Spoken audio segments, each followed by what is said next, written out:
ये न्यूज पढ़ पा रहे हो? Decoding legal aspects of Asaram's life term Ram Rahim's 16th parole. ये पढ़ पा रहे हो? यहाँ लिखा है पैरोल फॉर राम रहीम। ये पैरोल क्या होता है? What is parole? आज हम लोग समझने की कोशिश करेंगे what is parole and what is furlough in this last part of our series, जो कि मैं तुम्हारे लिए लेकर आया था, which is criminal law series. जिन लोगों ने ये मिस किया है, नुकसान तुम्हारा है, फेल तुम होंगे, पावरफुल तुम नहीं बनोगे, गलती तुम्हारी है। तुम स्टैंड अप कॉमेडी देख रहे थे, टाइम पास देख रहे थे, तुमने यूट्यूब का फायदा नहीं उठाया। वॉच करना चाहते हो इस सीरीज को देख लेना। मैंने पहले पार्ट में एफआईआर बताया, दूसरे पार्ट में रिमांड बताया, तीसरे में बेल बताया, चौथे में पैरोल और फरलो बता रहा हूँ। 95% ऑफ पीपल अराउंड यू, तुम्हें पता ही नहीं ये सब क्या है। कोई तुम्हें फ्री में पढ़ा रहा है, वो भी बहुत ही हाई पावर्ड चीज़ें बता रहा है, बट तुम लोग टाइम पास कर रहे हो कि किसने स्टैंड अप कॉमेडी में क्या बेकार की बात की और क्या टाइम पास किया। तो वो तुम्हारी खुद की गलती होगी। रिजल्ट के दिन तुम्हें खुद पता चल जाएगा कि तुमने क्या किया। जो लोग वॉच करना चाहते हैं, ये है last day criminal law series by doctor Siddharth Arora. Make sure that you join this.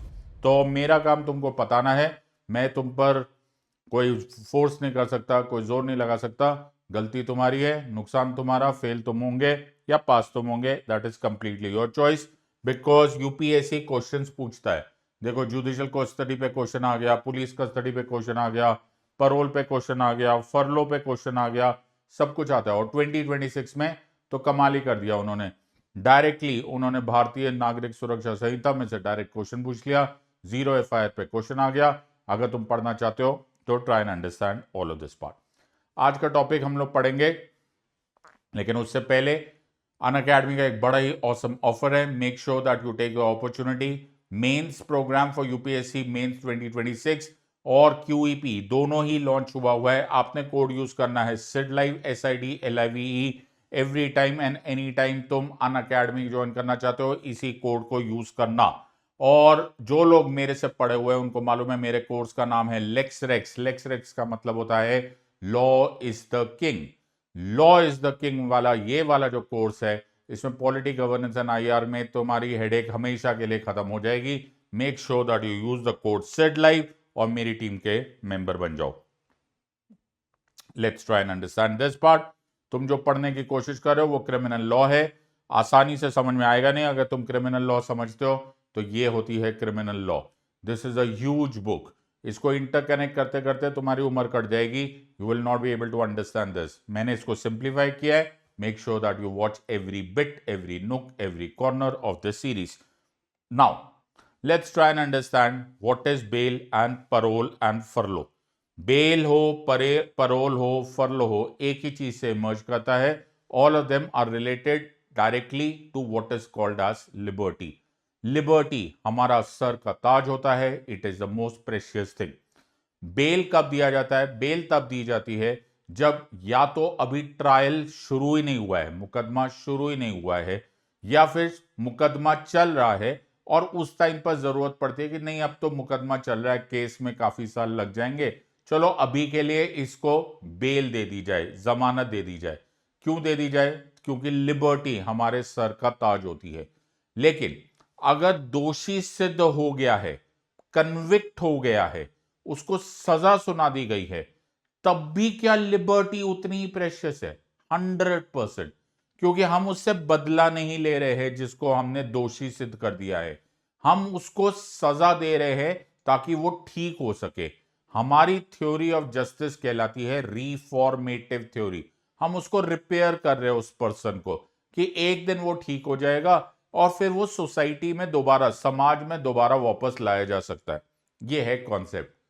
लेकिन थोड़ा सोच के देखो कि एक आदमी जिसको 10 साल 12 साल की सजा हो जाए, फॉर दैट मैटर 5 साल की भी सजा हो जाए, धीरे धीरे तुम्हें नहीं लगता कि वो समाज से इतना कट छट चुका होगा कि वो समाज में वापस आने लायक ही नहीं रहेगा? ये भी तो हो सकता है। क्या उसकी अपने परिवार के साथ संबंध इतनी बुरी तरह से खत्म नहीं हो चुके होंगे कि वो वापस भी आएगा तो समाज और परिवार उसको एक्सेप्ट ही ना करें, या फिर वो समाज और परिवार को एक्सेप्ट ना करे? उस कॉन्सेप्ट में आ जाता है परोल और फरलो। हमारी व्यवस्था यह समझती है कि परोल और फरलो तब देना चाहिए ताकि ये थोड़ा बहुत ही सही अपनी सजा के दौरान ही थोड़ा बहुत समाज से, अपने परिवार से कनेक्शन बनाए रखे। अगर उसकी पढ़ाई चल रही है बाहर, तो वो बाहर जाकर ग्रेजुएशन, पोस्ट ग्रेजुएशन की एग्जाम को कम से कम एग्जाम तो दे आए। उसकी बहन की शादी है तो वो अटेंड तो कर पाए। उसके घर में कोई इमरजेंसी आ गई तो वो सामने तो खड़े हो पाए। दिया हमने सजा 100%, लेकिन एक ना एक दिन इसे समाज में वापस जाना है, तो उस दिन की तैयारी में परोल और फरलो रखा जाता है। ये दोनों ही कंडीशनल रिलीज है। मैं फिर बोल रहा हूं, ये दोनों ही कुछ कंडीशंस के बेसिस पर रिलीज किया जाता है, परोल भी और फरलो भी। सो इस मामले में दोनों परोल और फरलो रिलीज है, यानी कि लिबर्टी का कॉन्सेप्ट है, राइट। और दोनों ही conditional release of the prisoner है। इसे बेल या जमानत से मिक्स मत कर देना। अभी सजा सुना दी गई है, ये अपनी सजा भुगत रहा है। परोल और फरलो दोनों ही केस में ये सजा भुगत रहे होते हैं। पॉइंट यहां पर यह है कि हम इसको सजा भुगतते टाइम ऐसे नहीं हालात कर सकते कि भाई ये किसी लायक ही ना रहे, कभी समाज में जाने लायक ही ना रहे, ये परिवार से हमेशा के लिए टूट जाए। इसीलिए परोल और फरलो रखे गए हैं कंडीशनल रिलीज। याद रखना, ये अधिकार नहीं होता, ये स्टेट का एक बड़ा दिल समझ लो, ये स्टेट का लॉन्ग टर्म प्लान समझ लो कि हम सुधार चाहते हैं। इसीलिए ये तुम्हारा अधिकार नहीं है। This is not your absolute right. बहुत सारे लोगों को लगता है कि ये अधिकार है, ये अधिकार नहीं है। हर स्टेट के अपने अपने रूल्स होते हैं। महाराष्ट्र स्टेट में अगर जेल में होंगे तो वहां के महाराष्ट्र स्टेट के अपने रूल्स होंगे, हरियाणा के अपने रूल्स होंगे। उसका रीजन ये है कि ये स्टेटलेस का मैटर है और ये प्रिजन्स एक्ट ऑफ 1894 से इमर्ज करता है। कोई स्टेट बोलता है इतने सालों के बाद ही बेल दिया जा सकता है, कोई बोलता है कि इससे कम में भी दिया जा सकता है, कोई बात बोलता है कि हम परोल देंगे लेकिन एक ही बार देंगे, कोई बोलता है नहीं हम बार बार दे सकते हैं। It is left to the state, because वो स्टेट राज्यों की सूची का मैटर है। तो डिफरेंट स्टेट्स फैसला करते हैं upon bail as parole as well as furlough. इन मामलों में अभी तक परोल और फरलो सेम आ रहा है, तुम नोटिस करते जाओ, दोनों में कोई फर्क नहीं है अभी तक। नाउ इंपॉर्टेंट बात याद रखना कि दोनों ही अधिकार नहीं है, ये सुप्रीम कोर्ट ने क्लैरिफाई किया है। Supreme court explains difference between parole and फरलो। याद रखना कि फरलो में रीजन लिखना नहीं पड़ता। जब तुम एप्लीकेशन देते हो कि फरलो दे दो, तो समझ लिया जाता है कि फरलो का मतलब होता है फैमिली से मुलाकात। मैं फिर बोल रहा हूं, फरलो का ऑटोमेटिक मतलब होता है कि फैमिली से मुलाकात के लिए उसको छोड़ा जा रहा है। तो अगर आप एक फरलो की एप्लीकेशन डालोगे तो आपको नीचे लिखना नहीं पड़ेगा कि मैं परिवार से मिलना चाह रहा हूं। क्यों? क्योंकि सबको मालूम है फरलो का मतलब फैमिली ही होता है। तो कुछ लोगों को लगता है कि उसके नीचे कारण लिखा नहीं है तो राइट होगा, वो तुम्हारा अधिकार होगा। नो, सुप्रीम कोर्ट ने क्लैरिफाई किया है the prisoner does not have an absolute legal right to claim furlough. तो ना परोल राइट है ना ही फरलो राइट है। दोनों ही स्टेट का एहसान है, दोनों ही राज्य का एहसान है कि वो तुम पर आसानी से सुधार करने के लिए तुम्हें छोड़ रहे हैं। सो याद रखना, फर्क सिर्फ इसलिए है क्योंकि परोल में रीजन लिखना पड़ता है तुम्हें एप्लीकेशन में कि किसी की मृत्यु हो गई, किसी की शादी है, कोई एग्जाम देनी है, कोई इमरजेंसी है। फरलो में तुम्हें जब एप्लीकेशन लिखनी होती है तो तुम्हें कोई लिखना नहीं होता, सबको पता है फरलो मतलब फैमिली। हेंस लगता है वो ऐसा लगता है कि वो राइट है, वो राइट है नहीं। वो क्योंकि तुमने रीजन लिखा नहीं, तो जो लॉ नहीं समझता उसको लगेगा ओहो रीजन नहीं है, जरूर ये राइट होगा, एब्सोल्यूट राइट होगा, अधिकार होगा। नहीं नहीं नहीं, वो सबको मालूम है कि फरलो मतलब फैमिली से मुलाकात करनी है, इसीलिए वो लगता है। याद रखना, दोनों ही राइट्स नहीं है। ये मिनिस्ट्री ऑफ होम अफेयर्स ने क्लैरिफाई किया हुआ है, parole and furlough are not absolute rights. दोनों ही क्लैरिफाई, तो पहले दिमाग से ये हटा लो, ये बहुत सारे, ये वकीलों को भी, बहुत सारे वकीलों को भी, लॉ स्टूडेंट्स को भी कभी कभी गलतफहमी हो जाती है, but these are not rights. अब यहां तक हो गई हमारी similarity between parole and furlough. अब देखते हैं कि कहां परोल एंड फरलो एक दूसरे से अलग अलग है. सबसे इंपॉर्टेंट तो अभी अभी तुम्हें समझ में आ गया कि जो परोल है उसमें कारण लिखना पड़ता है, फरलो में कारण नहीं लिखना पड़ता, क्योंकि सबको पता है फरलो मतलब वो अपने परिवार से मिलना चाह रहा है. सिंपल सी बात है. सो परोल में हमेशा स्पेसिफिक रीजन लिखा होता है, और याद रखना क्योंकि वो तुम्हारा राइट नहीं है, वो मना भी किया जा सकता है. तो परोल में कभी ये लिख दिया जाएगा या मेरी एग्जाम है, मुझे जाकर एग्जाम देनी है, कभी बोल दिया जाएगा कि यार उनके पेरेंट्स की तबीयत खराब है, कभी बोल दिया जाएगा कि कोई इमरजेंसी है, एटसेट्रा एटसेट्रा. तो ऐसे बहुत सारी एप्लीकेशन है. देखो यहां पर लिखा हुआ है कि दिल्ली हाई कोर्ट ने विशाल यादव की पिटीशन रिजेक्ट कर दी. क्यों? राइट नहीं है ना, रिजेक्ट कर दी, खत्म. नीतीश कटारा केस, बड़ा फेमस केस. ये जेसिका लाल मर्डर केस हुआ था, ओके, उसमें मनु शर्मा को दे दी गई. क्यों दे दी गई? जो उसको एग्जाम देनी थी. कभी दे दी जाती है, कभी नहीं दी जाती है. ये राइट नहीं है, ये कंप्लीटली डिस्क्रिशन है, कंप्लीटली कंडीशनल रिलीज होती है. As opposed to that parole में तो तुमने रीजन लिख दिया, फरलो में कोई रीजन नहीं लिखना. फरलो का ऑटोमेटिक मतलब होता है कि वो परिवार से मिलना चाहता है. आमतौर पे पूरे के पूरे कारावास में, पूरी के पूरी सजा में फरलो आमतौर पे एक ही बार दिया जाता है. परोल कई बार दिया जा सकता है. याद रखना, वो दिया जा सकता है, बार बार मैं बोल रहा हूं, दिया जा सकता है. वो तुम्हें राइट नहीं है, अधिकार नहीं है, वो दिया जा सकता है. दोनों मना भी किए जा सकते हैं, दोनों दिए भी जा सकते हैं.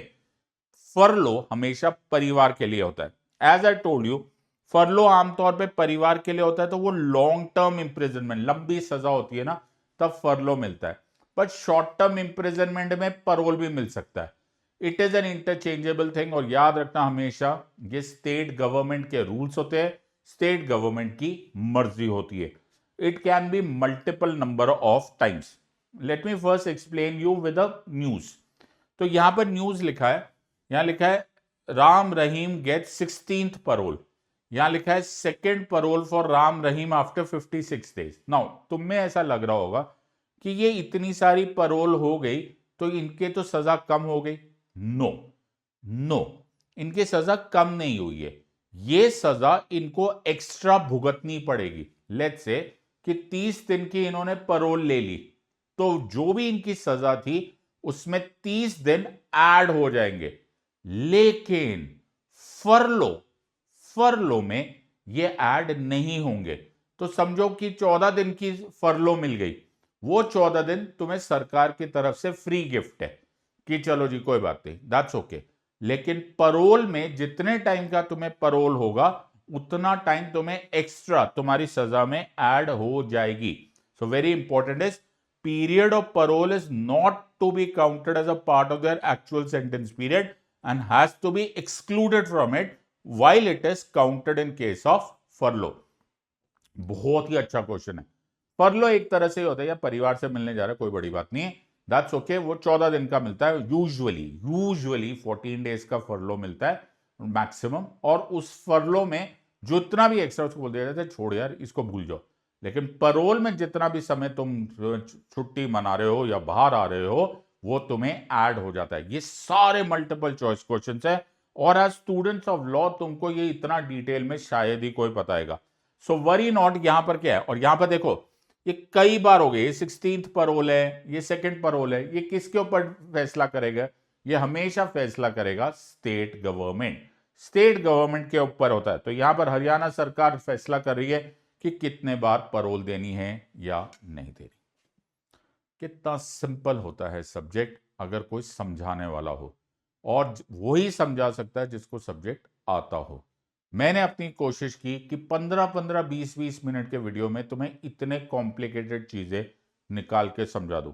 इसकी एक किताब को पढ़ने में तुम्हें पूरा एक जन्म लग सकता है, लेकिन उसको जब तुम कंडेंस करते हो, मेरी पूरी उम्र कट गई ये लॉ पढ़ते और पढ़ाते हुए, और प्रैक्टिस करते हुए।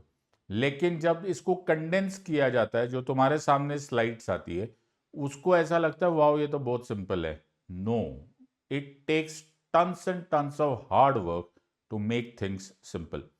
तुम और भी ये ज्वाइन करना चाहते हो, you want to learn 1-to-1, मेरा कोड याद रखना, SIDLIVE SIDLIVE।